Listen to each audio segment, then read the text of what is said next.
When chaos painted my dreams in vandalism, I learned that even a small café could ignite a revolution, because sometimes the bravest battles begin with a cup of coffee. The dawn light crept through the cracks in my café's decrepit windows, tricking me momentarily into thinking today might be different. I could almost hear the gentle hum of coffee brewing, wafting through the air like an uplifting anthem of resilience. But as I swung open the door to my beloved establishment, my heart plummeted.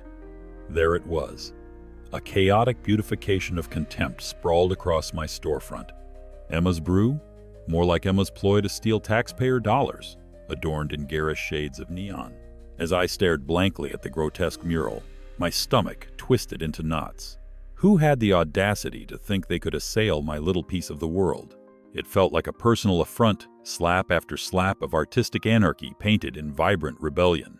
Customers shuffled through the door, their nervous glances darting between me and the window, making it painfully clear their sense of safety was vaporizing faster than my morning espresso shots. Fueled by a cocktail of indignation and caffeine, I burst through the doors of City Hall, my recent humiliation chasing me like a bloodthirsty predator. The marble halls were imbued with an air of weighty indifference, an almost velvety touch that seemed to muffle my outrage. "Excuse me, where are the people who actually care?" I bellowed, sending startled glances my way like a barrage of weak defenses. A woman behind the front desk, with her face planted in a mountain of paperwork, barely glanced up, offering me the dreaded, "Let's not make a scene" smile. I could taste the bitterness on my tongue, and oh, wasn't it delicious? It was as if the bureaucratic grind was playing Monopoly with my sanity, rolling doubles while I just went to jail for the umpteenth time. No get-out-of-jail-free card in sight. "Those graffiti artists are just expressing themselves, dear," she quipped, her tone dripping with condescension, as if my every lost penny could be justified by some tired art-mongering. Oh, right, because vandalism clearly deserves a pop-up gallery and a government grant. Huffing, my impatience reached a fever pitch. Ordinary people desperately needed help against this insidious wave of chaos. I wasn't asking for a miracle, for crying out loud, just a shred of support, a modicum of acknowledgement. How about sending someone out to clear out that scourge before it burrows deeper into our city? I shot back, my voice oscillating between indignation and desperation. This isn't just graffiti, it's a treacherous takeover.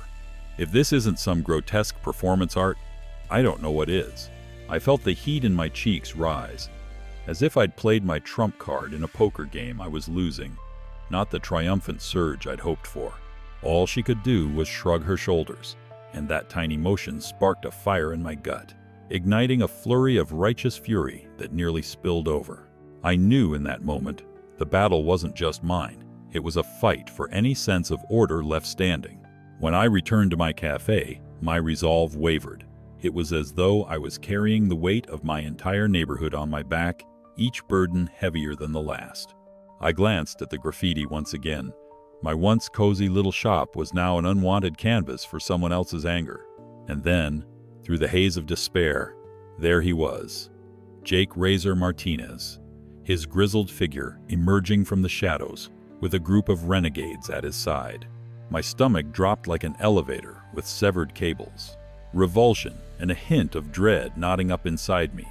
Here was the embodiment of chaos, the puppeteer pulling the strings in our little pandemonium.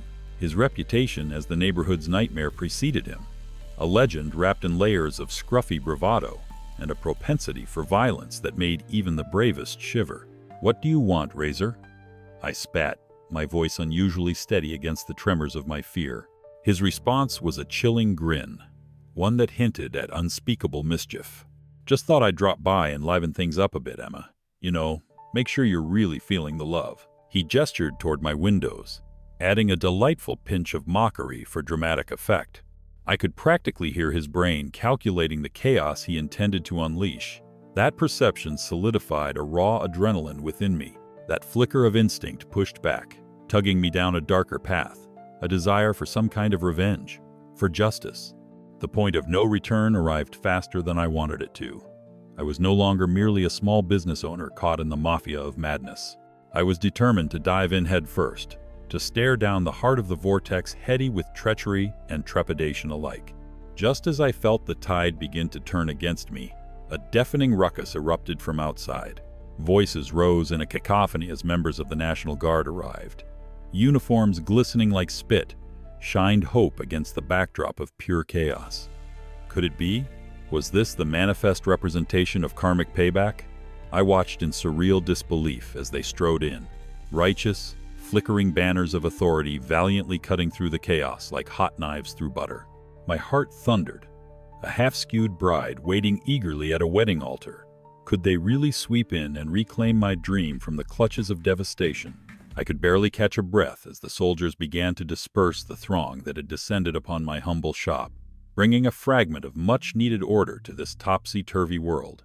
Suddenly, I felt the distinct bubbling of hope beginning to rise, entwined with an overwhelming desire to shout, not just in triumph, but in sheer relief. Would these brave souls be the avenging angels I had long prayed for? Or would they simply be another passing breeze in the storm of this impending calamity? The thundering boots of the National Guard echoed through the concrete jungle, a welcome symphony that jolted me from the abyss of despair and back into the realm of hope. My heart raced with a mixture of anxiety and anticipation as I watched them push through the mob like knights emerging from a thick fog. The grizzled faces of Jake's followers dropped, their bravado wavering momentarily as if they suddenly realized they weren't the bullies in this story. What's this? The promised land has finally sent blessings for Emma's brew, I thought, a sarcastic grin creeping across my face. The sergeant at the front, stern-faced with an unmistakable air of authority, pointed at Razor, commanding in his presence like a lion among sheep. "You've overstayed your welcome, gentlemen. Time to clear out." His voice sliced through the air, sharp as a well-honed blade, making me wonder if I had the power to ignite applause. Should I burst into a standing ovation, or do I save my dramatics for when the mob is vanquished? As the guard moved in, I felt the temperature shift from chilly despair to a boiling determination within me. My adrenaline surged. This was it. The moment I had fought so long to reclaim my turf from Jake and his gang of disgruntled street performers who thought havoc was a form of art. My cafe had unwittingly become an impromptu stage for their latest show, and quite frankly, I was done with being the star of this woeful play. Hey, perhaps the National Guard could make a Yelp review about this delightful chaos. I internally mused, sarcasm dancing on the edge of my thoughts as the officers cordoned off the well-staged madness surrounding my cafe. Razor's men squared off, confusion etching itself across their faces as they surveyed their quickly dissipating kingdom. I couldn't suppress a triumphant smirk. This was my time. The righteous winds of justice had finally gathered in my favor. But let's not walk too close to the sunshine just yet. Razor, incapable of recognizing when he was bested, straightened up and shot his chest forward defiantly. "You think you can run me and my friends out of here? We have rights," he barked, his voice trembling with that insufferable bravado that did a very poor job of masking his fear. How deliciously ironic. A scoundrel demanding rights while squatting unlawfully on someone else's territory. This isn't a game, Razor. This is real life. I shot back, my newfound courage pushing past all previous fear as I stepped forward, emboldened by the cavalry's presence. And your friends aren't helping your case. They're just proving the last line of defense against all things sane is a bakery. A mix of shock and admiration flickered across the faces of the soldiers, perhaps wondering if I should earn a medal for Bravest Barista of the Year. Jake glared at me, his teeth clenched like a 1970s action star preparing to unleash a terrible repartee. Oh, I enjoyed being the target of his ire. It sparked something inside me, a willingness to stand my ground, not as just a victim of his tyranny, but as a warrior ready to reclaim her domain. The weight of my small business wasn't just anchored by my investment or dreams. It had become a sacred testament to hard work, to defiance against mediocrity and chaos. And here I stood, my metaphorical sword drawn, prepared to duel this rogue knight. The soldiers grew more assertive, closing the distance between them and Razor's band of miscreants, and I could feel the tension in the air crackling like static electricity before a thunderstorm. You can't just pray for rain. Sometimes you have to walk outside and demand it. I shouted out, seemingly to no one but myself, but it hung in the air, echoing the battle I waged deep within. As Razor's mask of indifference began to crack, his eyes darting around, I relished that moment, the sensation of power shifting. A shift that pulled me up from the depths of despair, igniting the fire in my belly, snowballing into an avalanche of righteous indignation. The National Guard soldiers had fanned the flames of hope, and we were no longer fighting alone. "Time to move, Razor," the sergeant commanded, stepping towards the mob with authority illuminating his demeanor. My heart raced as I felt the crowd's gaze flicker between us, waiting for that proverbial spark. Would they rumble against their fate, or slink away into the shadows like the cowardly dogs they had been? If I could see one of them break ranks, it would send a message louder than any shout. It would symbolize the winds of change that I craved with every fiber of my being. Just as I anticipated utter chaos, Razor took one hesitant step back, then another, as if the act of retreat was as foreign as handing over the remote control to television programs at a family gathering. Unthinkable. "This isn't over, woman," he snarled, making a grand show of turning on his heels, his very existence reduced to that of a has-been villain. Watching him retreat was sweeter than any coffee I could ever brew. I fought hard to resist a smirk, wanting desperately to point and gloat like a child. But I knew the battle was only half won. As he dispersed into the shadows with his misfit gang, a wave of sweetness wrapped around my café, heavy with the aroma of newfound resistance and urgency to restore what was nearly lost. I watched, exhilarated, as the guard rallied together to set things right, a beautiful patchwork of camaraderie forging between me and this patch of soldiers, like a scene straight out of a classic film. My heart fluttered as genuine applause erupted from the few onlookers who had witnessed the transformation. Could it be? Had I become not just a business owner, but the reluctant heroine of this twisted tale who had turned the tide against her own adversity? Could I take that trophy home and display it next to my steaming espresso machine? It felt surreal as I nodded appreciatively to the National Guardsmen while mentally drafting my compelling novel about this all, certain it would become a gripping bestseller. Who would have thought? I thought, basking in the moment. The fabric of my reality had shifted, woven tightly with strands of courage, laughter, and scorn, each thread reflecting the absurdity of our fight to reclaim dignity and order in a world spinning in chaos. In this new reality, I had a choice to make. Do I retreat back to my normal life, or dive headfirst into this newfound purpose? The satisfaction of reclaiming my cafe ignited something fierce within me, a determination to ensure this was not just a fleeting moment of triumph, but a full-blown renaissance of our community. And so, as I turned back to my once dilapidated cafe, battle won yet resolute, I faced the future armed with hope and humor. Who knew fighting for your turf could taste even sweeter than a perfectly brewed latte? I thought, knowing full well that I was just getting started. As the dust settled and the National Guard prevailed, I stood at the threshold of Emma's Brew, awash in a cocktail of disbelief and exhilaration. Memories of sleepless nights haunted me, those moments of dread spent barricading myself behind counters and clutching cold coffee cups as makeshift shields against a world spiraling beyond reason. Yet today, my fears transformed into a bizarre cocktail of empowerment and defiance. My loyal customers, those brave souls who had crafted a community amidst all the chaos, began filtering back into the cafe, eyes wide with a mixture of shock and admiration. Some whispered tales of bravery. Others attempted to decipher the karaoke-level drama they had just witnessed. And my heart swelled with the realization that I was no longer just a business owner trying to survive. I had become a part of something much bigger, igniting the spark of resistance in a city too complacent for its own good. For the first time in months, I could feel laughter bubbling up in my throat, mingling dangerously with my righteous fury. "Can I get a hallelujah for National Guard coffee hour?" I shouted, sarcasm wrapping around my voice like a cozy sweater, trying my best to inject some levity into our collective trauma. A ripple of laughter danced through the room, breaking the tension like a piñata on a summer afternoon. Karen, my beloved neighbor and honorary grandma, whom I often feared had a direct line to Oprah, stood front and center, waving her arms in an enthusiastic flourish. "Emma, dear, I think we need an actual hallelujah special.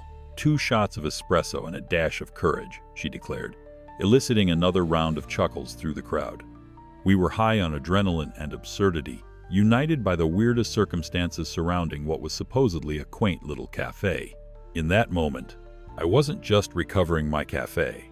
I was reclaiming my narrative, one sarcastic quip at a time. But the day's juxtaposition of joy and urgency nagged at the back of my mind like an uninvited guest. Razor and his motley crew may have been momentarily routed, but I knew I couldn't drop my guard just yet. The moment they'd been ousted, the gang had been nothing more than the proverbial cockroaches scuttling away, only to regroup in the shadows, where I couldn't see them. This wasn't a marathon, it was a gauntlet, and the tension in the air was thick enough to cut into. The allure of safety felt more like a fleeting dream than a guarantee, and I had no interest in becoming just another statistic of a war that should not exist. My resolve hardened. I would call rallies, meet with local leaders. No more hiding in my cozy corner of the world. I was determined to ensure my cafe became a catalyst for change, and if creating community support meant hosting bad poetry night or an anti-homeless mob bake-off, I was all in. With a freshly brewed pot of hope in the air, I negotiated the buzz surrounding my cafe and huddled together with Karen, the most benevolent strategist I could think of. "How do we make sure this isn't just a moment?" I asked, panic slicking back my words like a nervous waiter. "We need to make our voices louder, Emma, and we shall turn this place into a hub of activism," Karen declared with her grand flair, her eyes twinkling with excitement. "Let's involve the community. We can host open forums on the state of homelessness, provide educational resources on social services, and strive to build bridges instead of walls." Each point she spun out crafted a new tapestry of purpose woven into my cafe's identity, ideas sparkling like fresh espresso under artificial light. Why hadn't I seen it before? My cafe had the potential to be a castle for transformation, where the conversation wasn't just about coffee, but also about empathy and solutions. Fueled by Karen's energy, I hopped onto social media that night, my fingertips gleefully tapping away, crafting a battle cry that amazed even myself. "Join us in the fight. We're brewing more than coffee. We're brewing a community," I wrote, my fingers steadied by adrenaline, words pouring forth faster than I had ever imagined. "Rally here next Saturday. We'll have coffee, pastries, and an opportunity to talk about real solutions." I expected it to fizzle like a soda left uncapped, yet the responses glimmered back brighter than the morning sun. Likes, shares, heartfelt comments flooded my post like confetti exploding at a surprise party. And suddenly, the faces of friends and neighbors illuminated my screen as they pledged their support. I could almost visualize the rising resistance against the silent neglect that had taken root for far too long. We were collectively shaking off the lethargy of disbelief, ready to roar. As I closed my laptop, nerves wrestled inside my stomach like mischievous gremlins throwing a midnight rave. The cafe transformed from a mere viewing station of societal failure into a potential battleground for compassion. I hadn't just thrown Jake and his gang out. I had organized an uprising fueled by kindness and espresso. Maybe we could redefine what our community stood for. And if I could rally the troops across our little slice of urbanity, we'd send the smug packaged declarations of entitlement packing faster than Razor had fled earlier. The truth dawned on me. I wasn't fighting against merely a homeless mob. I was pushing against a toxic tide that had long resisted the very idea of change. Would I muster the courage to steer this ship through the storm of indifference toward a horizon filled with tangible hope? This surreal twist of fate had transformed a beleaguered barista into a community leader, and I reveled in the notion that perhaps, just perhaps, my cafe would be less an island amidst chaos, and more a beacon of empowerment. I knew it wouldn't be easy. Beacons often weather the fiercest of storms. But as I glanced out at my cafe, bathed in the soft glow of evening light, I realized something as profound as it was simple. The forces that watch over us must never become a bench upon which to settle. My trust wasn't misplaced. I simply had to learn to be fierce. Our souls were woven together by coffee and context, by soulful laughter and vibrant determination. Was Jake Razor's retreat only the beginning of something more grand, or were we all just living on borrowed time? As the sun peeked over the horizon the following Saturday, I woke up to the faint smell of coffee drifting through my apartment like an alluring specter, whispering promises of determination and serendipity. Every inch of me felt electrified. My heart raced with excitement, buoyed by the anticipation of the rally. I hurriedly donned my coffee shop armor, fitted blazer, jeans, and my trusty shoes for combat. Oh, how they had served me through thick and thin. Today wasn't just another day behind the counter. It was a standoff against disillusionment and a declaration that we were ready to reclaim our narrative. I looked into the mirror, my messily tied brown hair reflecting my chaotic spirit, and let out a defiant guffaw. Brace yourself, world. Emma's Brew is about to turn into a volcano of change. The cafe hummed with the energy of dozens of locals preparing to engage in what could only be described as a glorious feast of ideas sprinkled with caffeine and pastries. I had planned everything meticulously. Tables arranged for strategic discussions, a community board where folks could jot down their thoughts and ostensible hopes, and, of course, a massive stand announcing free coffee to all who dare to dream. I felt like a ringside announcer, and just like that, it was time. Time to pour the sweet nectar of ambition into the cups of those ready to taste change. As I brewed the first pots of coffee, every sip was a reminder that we weren't putting a band-aid on a bullet wound. We were bearing the wound and doing our best to heal it together. As if summoned by an unseen hand, a crowd gathered, filling my cozy little cafe with an eclectic mix of familiar faces and new ones. The curious and the concerned, all looking to band together like courageous soldiers gearing for battle. Karen took her rightful position near the entrance, charm personified, distributing flyers like confetti, her enthusiasm radiating like a solar flare. I watched the room swell with energy as conversations ignited. One neighbor championed the need for better housing initiatives. Another, a call for mental health resources. The level of passion astounded me. I grinned, feeling both a wave of pride and a tinge of fear. This was what community felt like, raw, honest, and desperately necessary, as sharp as a well-trained espresso shot, and yet sustaining like the hugs from a loved one on a hard day. But just as the mood crescendoed, slicing through the regular cafe warmth like an unwanted ice bath, the unmistakable thrum of someone's discontent sliced through the air. You think you can just throw yourselves a coffee party and pretend like everything's fine? The voice was unmistakable. Razor had arrived, flanked by a motley crew of his minions who seemed ready to pick up where they had left off. Leaves gathered in the wind as a heavy atmosphere seeped into the bright morning. My heart knocked against my ribs, a caffeinated echo of disbelief. Was this weaselly punk actually trying to mess with our moment? Fueled by a blend of courage and the indignation of every coffee lover behind me, I stepped forward, summoning every ounce of wit and respect I could muster, ready for verbal combat. Razor, how delightful to see you again. You must have missed us, but I assure you, this isn't just any coffee gathering.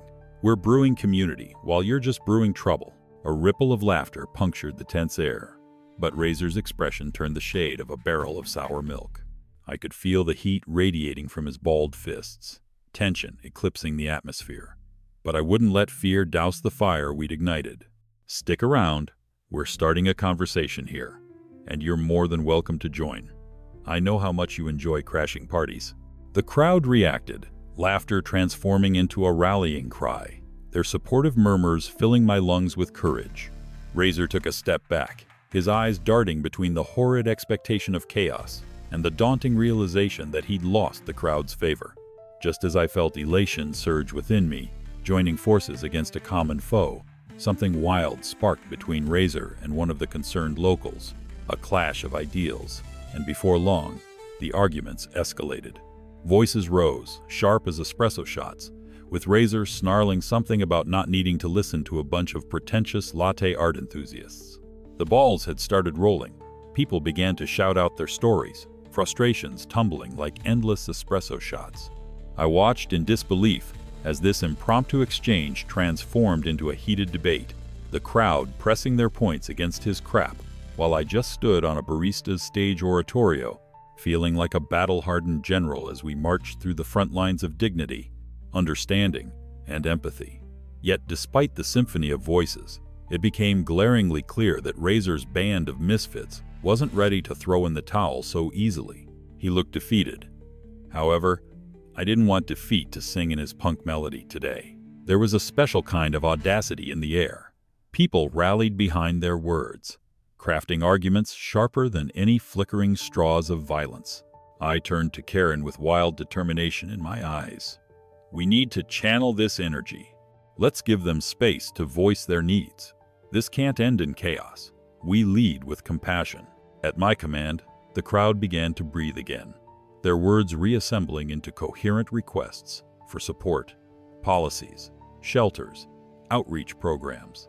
Razor, gnashing his teeth, floated somewhere between incredulity and rage as he fought against the rising tide of homeowner citations defining common good, while I stood firm, branding my cafe as a sanctuary of collaboration rather than division, slowly investing hope back into the narrative.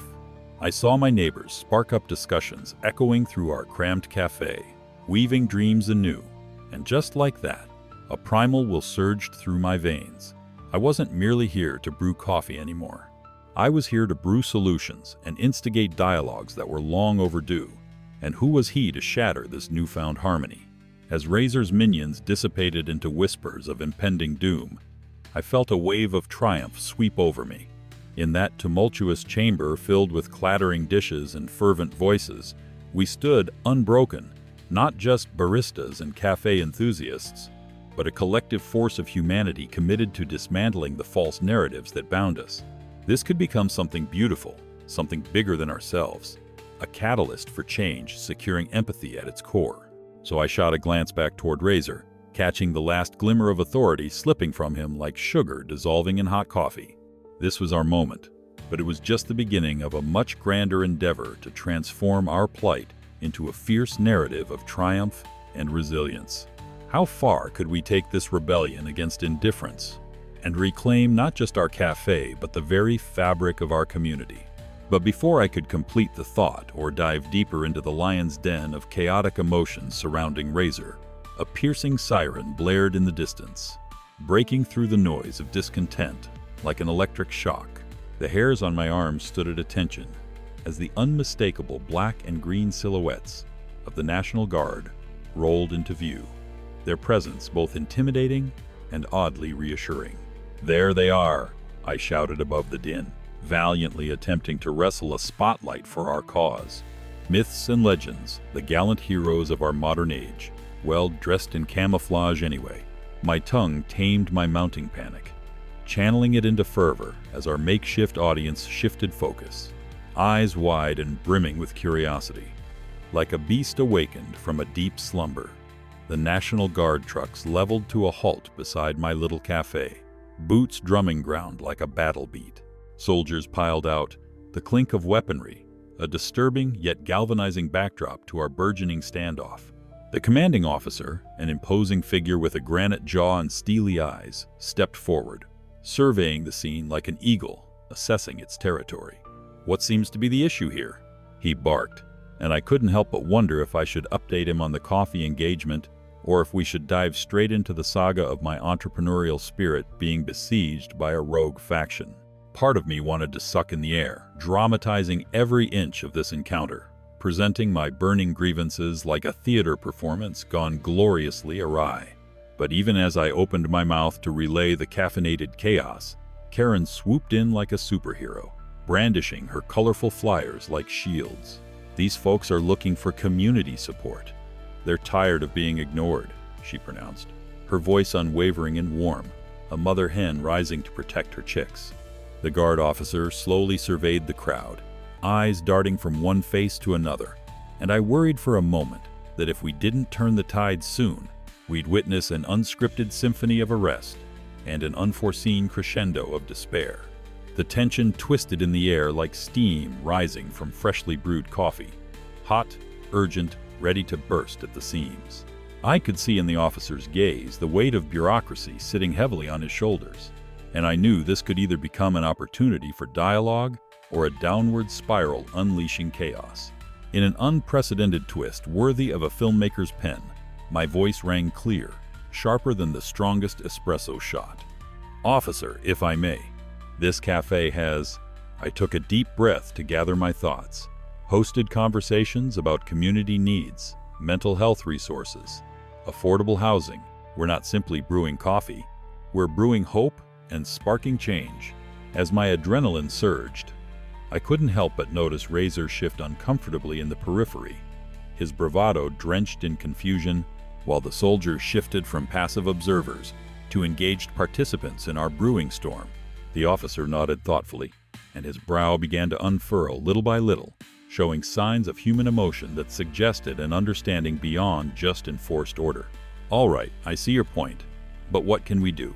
This has spiraled out of hand, and my troops are under strict orders," he responded, his tone less bark than it had been, a hint of human connection seeping into organized chaos. Did I smell an opportunity laced with potential?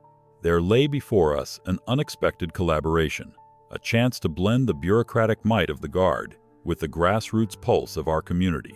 The air crackled with the possibility of forging a partnership that could bring about real change, like the perfect blend of coffee beans yielding an exceptional brew. In that moment, fierce determination crystallized inside me, transforming my earlier fear into a fervent conviction that this wasn't merely my battle. It was ours, the community, versus the encroaching absurdity. With every ounce of passion I could summon, I gestured passionately toward the gathering troops and the fraught faces around me. "We need to create programs to foster understanding, run outreach together, can't you see?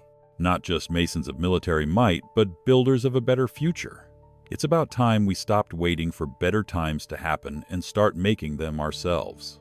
The pep rally soared with my words, every local heart seemingly beating in synchronization, igniting a blinding spark of hope in the room that threatened to burn down the shadows Razor had cast upon our café sanctuary moments earlier. It felt like fate had twisted itself into the very fibers of my being, granting me the force of 1,000 activist baristas. But I needed to see this through. As those around me began to chant, their voices intertwining like a rich tapestry of hope and frustration, I could see the Guard officer floundering for a resolution, swayed by the very spirit of defiance I had harnessed within my small cafe walls. Razor had sidled further back, his once steadfast demeanor cracking under the weight of nobility erupting from the core of my community.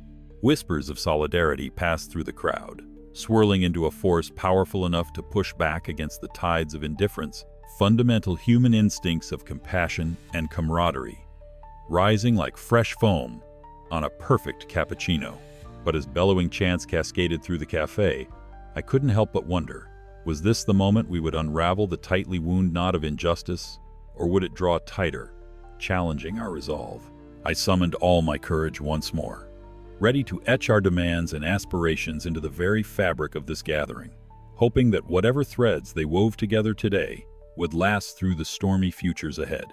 And amidst the commotion, I couldn't avoid pondering, would this collaboration with the National Guard evolve from an uneasy union into an enduring alliance against indifference, or was it merely a fleeting moment of protest before the next wave of chaos descended upon our community? As the affirming chants grew louder, morphing from whispers into a frenzied roar, I felt the energy of the crowd spilling over into the sunset-streaked sky. The National Guard soldiers stood slightly bewildered, their stiff uniforms a stark contrast to the animated ensemble of locals. But I could see that they were starting to shift, their arms uncrossing, their bodies inching closer to us, as if unwittingly pulled by the gravitational force of our collective outrage.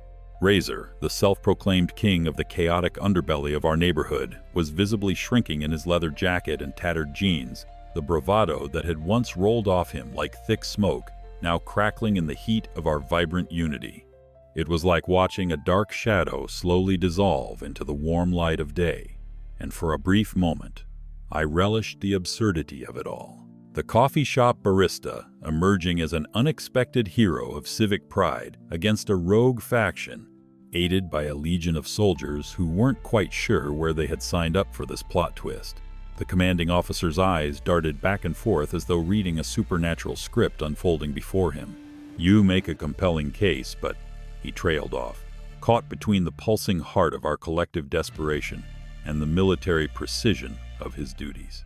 This was no chance encounter at a municipal meeting.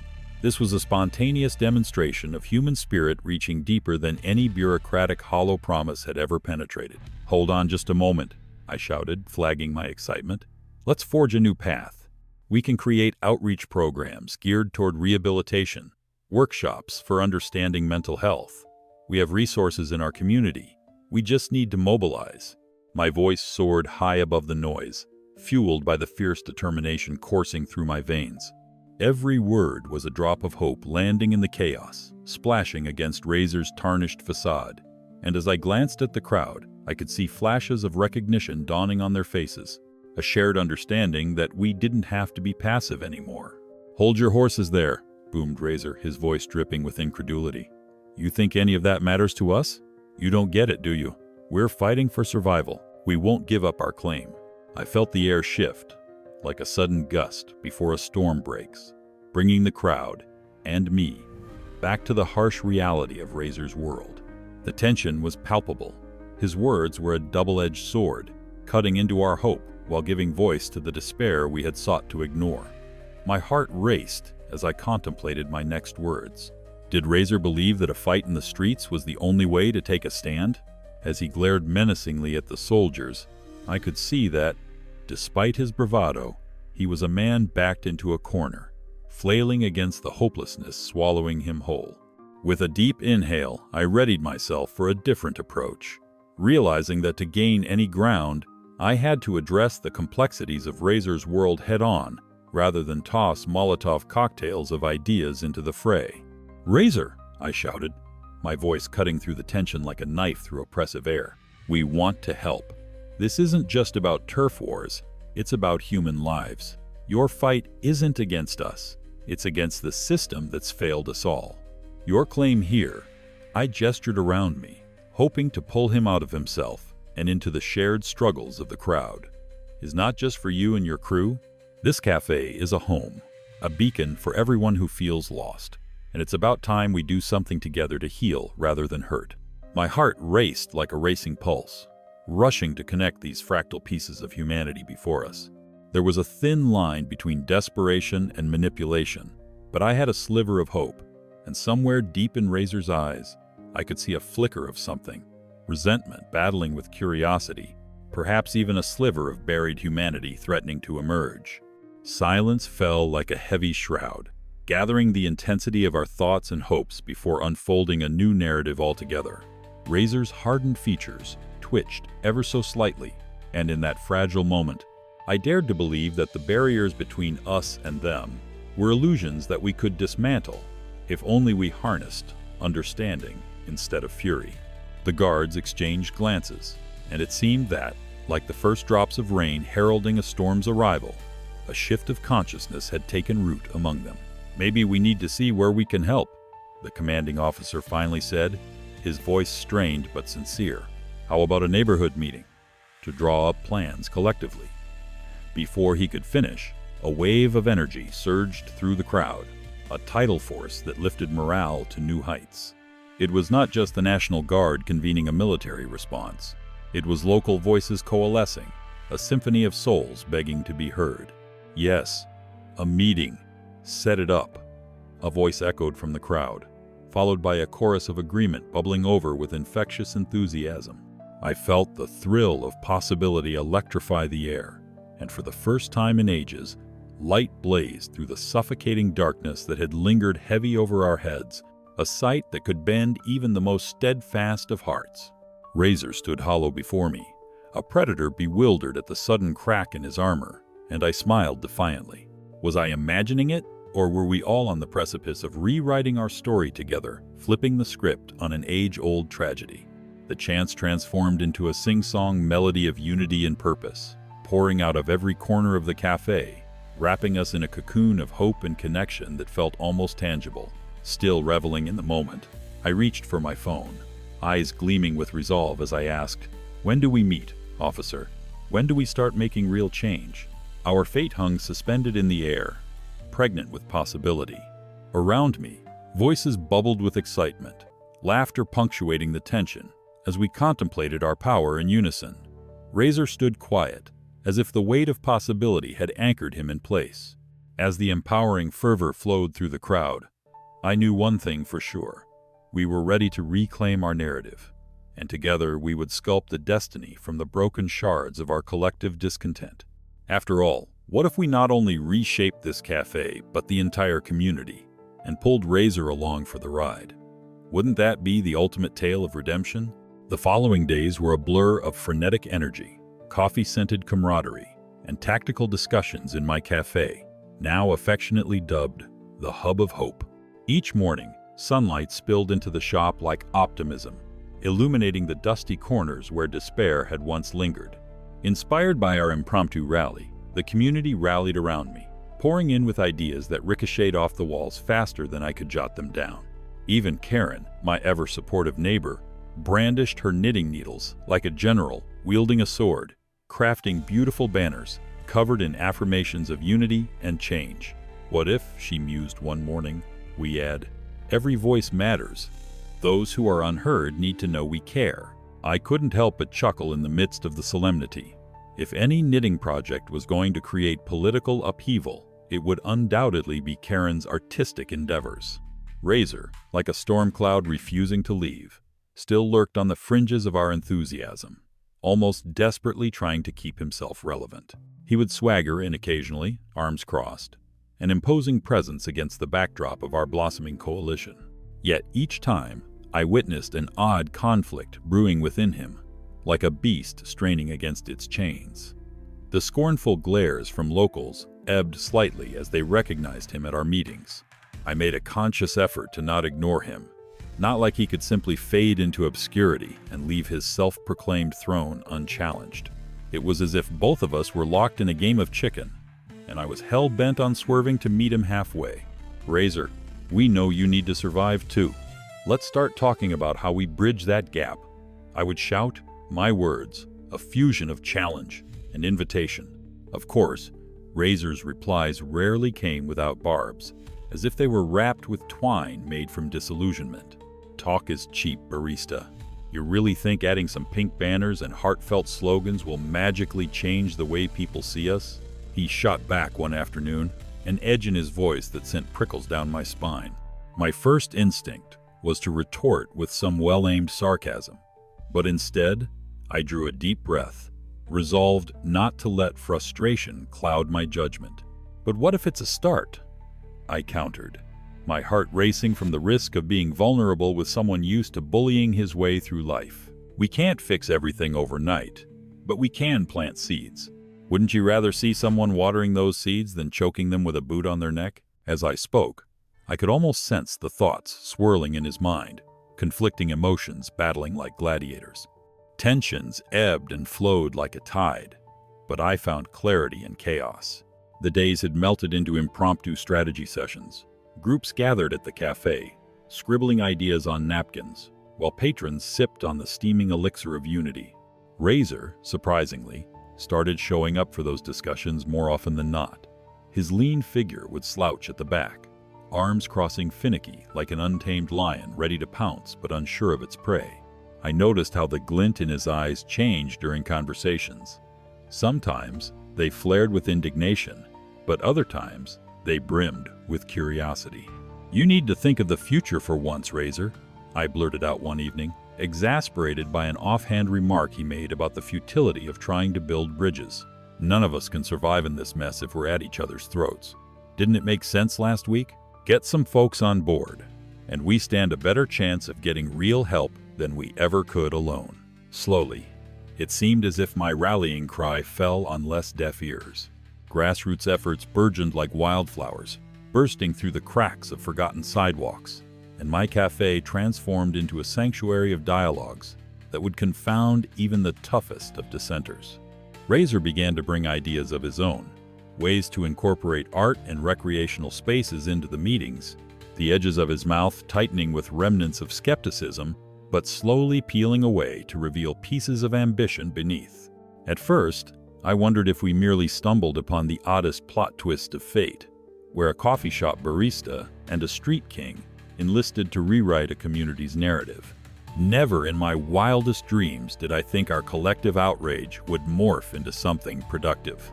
Was it possible we were laying the foundations of something more radical than we had ever dared to imagine? The scheduled community meeting drew near, an explosion of potential just waiting to be ignited, and agitators shivered beneath the weight of anticipation. Razor, once towering over his realm with bombastic authority, was now standing beside me, his enthusiasm a flickering candle in a once icy disposition.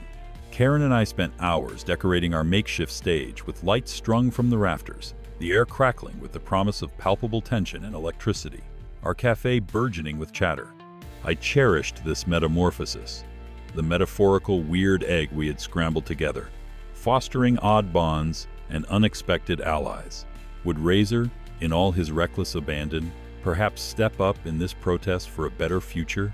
Before I knew it, I found myself whispering a silent please to the universe, while the excitement ebbed and flowed through the crowd, each face reflecting a hope for the world we had collectively created. Finally, the night arrived in a whirlwind of enthusiasm, the atmosphere buzzing more frantically than my espresso machine on a Monday morning. Attendees filled seats, stories and struggles shared like coffee cups clinking together over a table.